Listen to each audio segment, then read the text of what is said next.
জারি করে, জেনার আইন জারি করে।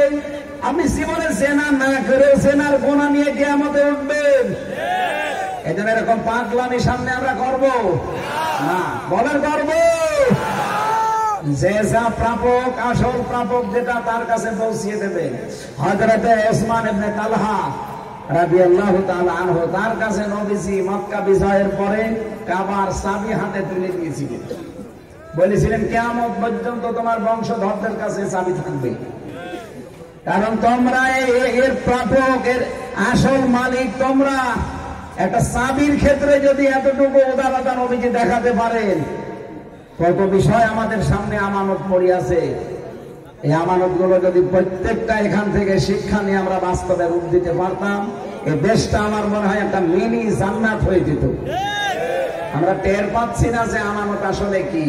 খালি টাকা পয়সা রাখায় আমানত না, কথা পর্যন্ত আপনার কাছে আমানত। এলেম একটা আমানত। যতটুকু এলেম শিখেছেন ওই এলেম অনুযায়ী দুনিয়াতে আমল করা, মানুষের কাছে পৌঁছিয়ে দেওয়া। কথা বলে না কেন? যদিও নবীজি চারটা বিষয়কে মুনাফিকের আলামত বলতে গিয়ে 3 নম্বরে আমানতের কথা জানিয়েছেন। আয়াতুল মুনাফিকি সালাসা, ইযা হাদাসা কাযাবা ওয়া ইযা ওয়াদা আখলাফা ওয়া ইযা আতুমিনা খান।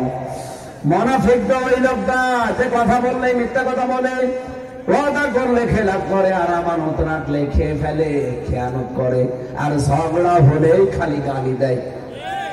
কত মুরব্বী মানুষকে দেখা যায় যুবক ছেলে মেয়ের সামনে তার মাকে গালি দিচ্ছে। এরকম মুরব্বী নেই? এজন্য আমরা সব দিক থেকে খেয়াল করে আমানতটা জীবনে বাস্তবায়ন করব। স্বামী তার স্ত্রীর জন্য আমানত, স্ত্রী তার স্বামীর জন্য আমানত। কথা বলে না কেন?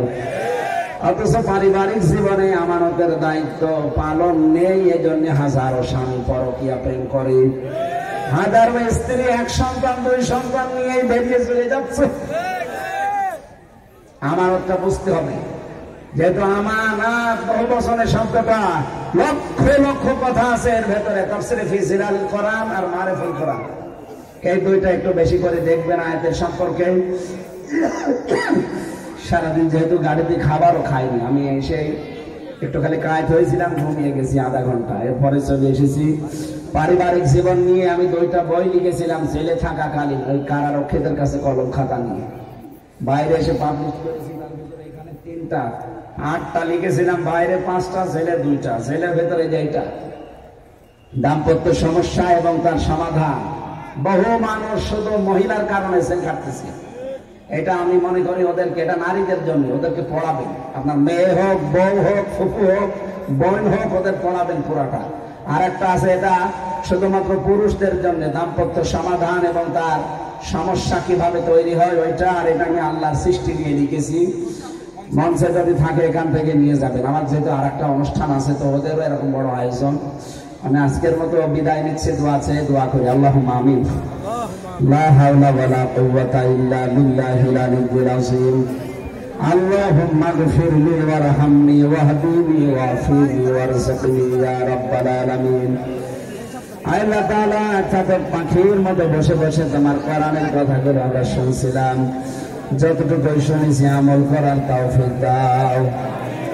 এ মাহফিলের আয়োজন করতে গিয়ে যারা শ্রম দিয়েছে এদেরকে কবুল করে নাও।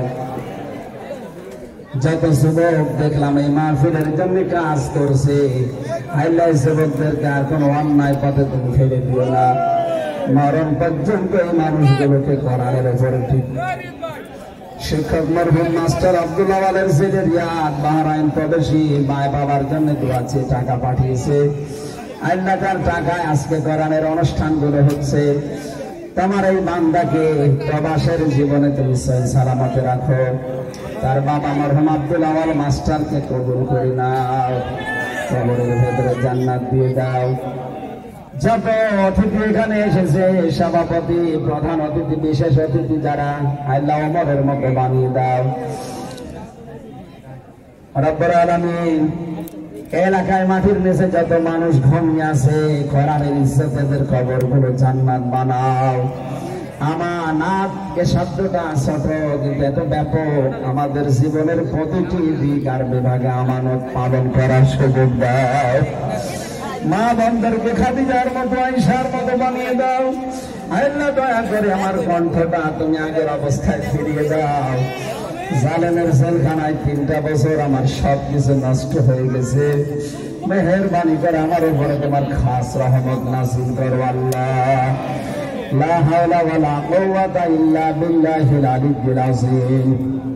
প্রবাসী বহু মানুষ এলাকা থেকে এই সংগঠনের অনেক ছেলেরা আছে বাইরে। আল্লাহ তাদের সহি সালামতে রাখো। আবার দেশের সম্পদ দেশে তুমি আবার ফিরিয়ে দাও। তাদের শরীরকে সুস্থ রেখো, তাদের কর্মজীবনে বরকত দিও। কোরআনের প্রচারে যে যেই কয় টাকায় দিয়েছে আল্লাহ ওই কয়টা টাকায় কবুল করে নাও। আলহামদুলিল্লাহি রাব্বিল আলামিন। লা ইলাহা ইল্লাল্লাহু মুহাম্মাদুর রাসূলুল্লাহ। মঞ্চে আছে কিতাবগুলো যাওয়ার সময় নিয়ে উপহার দেবেন। বউকে, মেয়েকে, ফুফুকে। মেয়েরা আপনার স্বামীকে, ছেলেকে পাঠিয়ে দেন, নিয়ে যান। আমার কণ্ঠে ব্যথা করছে, আমি বিদায় নিলাম। সালাম।